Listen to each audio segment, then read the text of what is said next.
Good afternoon and welcome to Euronews Now. It's Tuesday, March the 29th. I'm Andrea Balaitho and these are your top stories this hour. Negotiators from Ukraine and Russia meet face-to-face in Istanbul for peace talks. Kyiv says it wants a ceasefire but won't trade land, people or sovereignty. Russian oligarch Roman Abramovich and two Ukrainian delegates reportedly suffered symptoms of chemical weapons poisoning at talks in Kyiv. And in a landmark meeting, Israel hosts 4 Arab leaders in a rare summit, also attended by US Secretary of State Antony Blinken.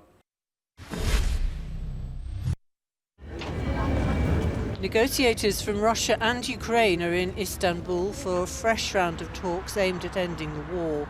Ukraine's neutrality and the status of contested areas in the east could be on the table, but with Russia's invasion largely stalled in Kyiv, it's unlikely to make concessions on territorial integrity.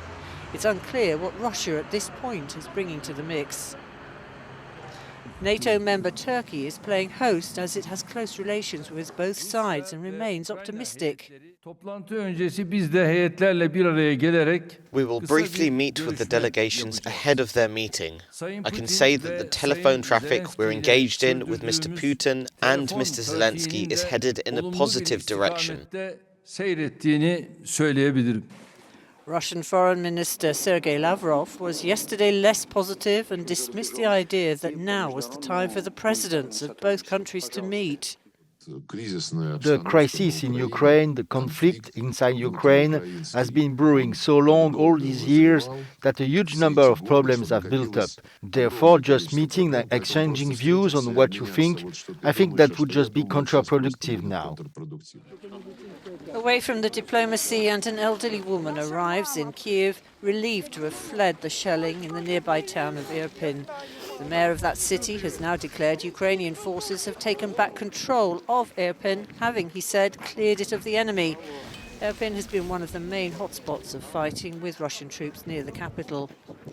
But in besieged Mariupol in the southeast, 160,000 civilians remain trapped without food, water or medicine. The number of deaths have been put at least 5,000.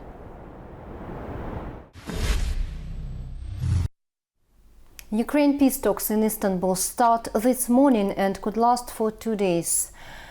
No details are disclosed, but it is clear that positions of the sides are still extremely far apart. The only good news is that delegations are again meeting face-to-face for the first time in more than 2 weeks, but chances of a major breakthrough have been played down by the Kremlin. On Monday, President Putin's spokesman said that there was no progress that Moscow could talk about. Russia has also announced more retaliation measures. It plans to restrict the entry for citizens from unfriendly states to its territory, and it will also present its gas for rubles detailed plan by the end of the week. As you remember, Russia wants the unfriendly states, the list includes the European Union, to pay for its gas exclusively in rubles. G7 countries called it a violation of the contracts,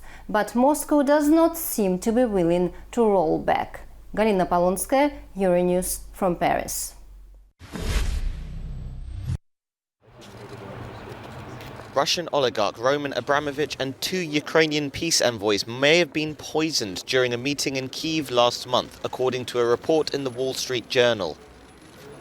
Sources familiar with the matter say that the victims suffered from red eyes, constant tearing and peeling of the skin.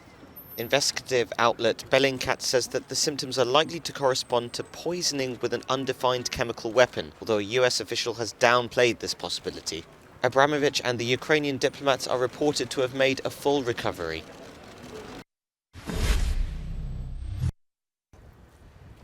Russia's last major independent newspaper, Novaya Gazeta, has suspended operations after mounting pressure from the authorities. In a statement, the media outlet said it was forced to shut down until the end of Russia's military operation in Ukraine, after receiving 2 warnings from media regulator Roskomnadzor for failing to identify an unnamed non-governmental organisation as a foreign agent. Less than 6 months ago, editor Dmitry Muratov won the 2021 Nobel Prize alongside Filipino journalist Maria Reza. The Norwegian Nobel Committee says that 6 of the company's journalists, including Anna Politkovska, who reported on the atrocities committed during the Second Chechen War, have been killed. The suspension follows similar moves by other Russian outlets, including TV Rain and Znak.com, who all announced their termination after lawmakers passed legislation on March 4th, punishing anyone spreading false information on the invasion of Ukraine. The board of directors behind the Echo Muskayev radio station also liquidated the company's assets after it was accused of spreading fake news about the war.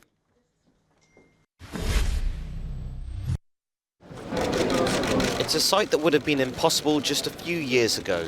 Israel hosting the foreign ministers of 4 Arab nations, including the United Arab Emirates, Bahrain and Morocco, who all normalised relations with the Jewish state in 2020. The US Secretary of State Antony Blinken was there to help ease cooperation between the former foes. What we are doing here is making history, building a new regional architecture based on progress, technology, religious tolerance, security, and intelligence cooperation.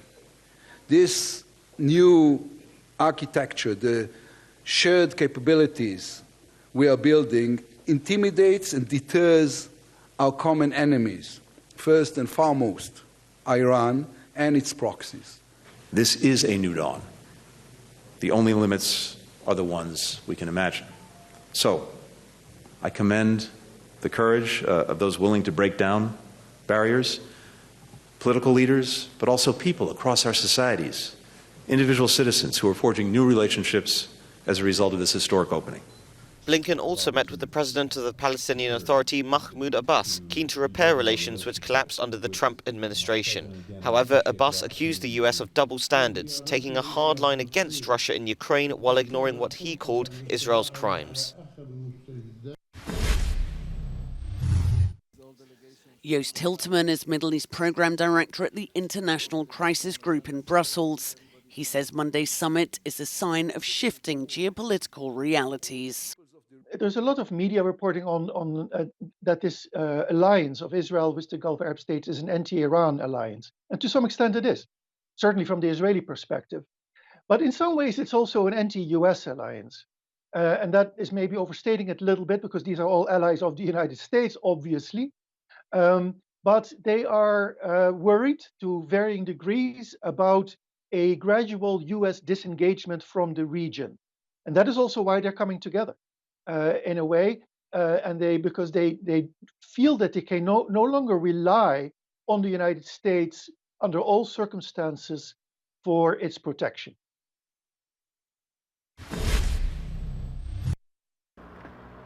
Posters of France's 12 presidential candidates are appearing right across the country. All parties have just 2 weeks to mobilise French voters before the first round, and the heat is on. According to opinion polls, incumbent Emmanuel Macron is still favoured to win the election. Macron officially launched his campaign on Monday, but his rivals have accused him of avoiding all-important political debates after the centrist leader rejected calls to join the race during the first month of Russia's assault on Ukraine. Macron's opponent in the runoff will be far-right National Rally leader Marine Le Pen, who is predicted to secure roughly 20% of the vote. Far-right candidate Eric Zemmour appears tied with LR candidate Valérie Pécresse and are trailing behind with 11%. From Monday, all presidential candidates will be entitled to equal airtime, calculated by the National Audiovisual Regulatory Body, ACROM.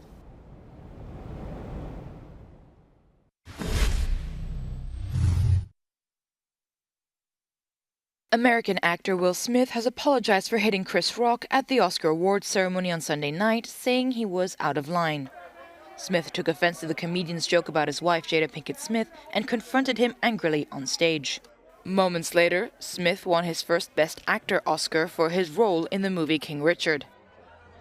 The Academy is set to conduct a review into the incident, which it has strongly condemned.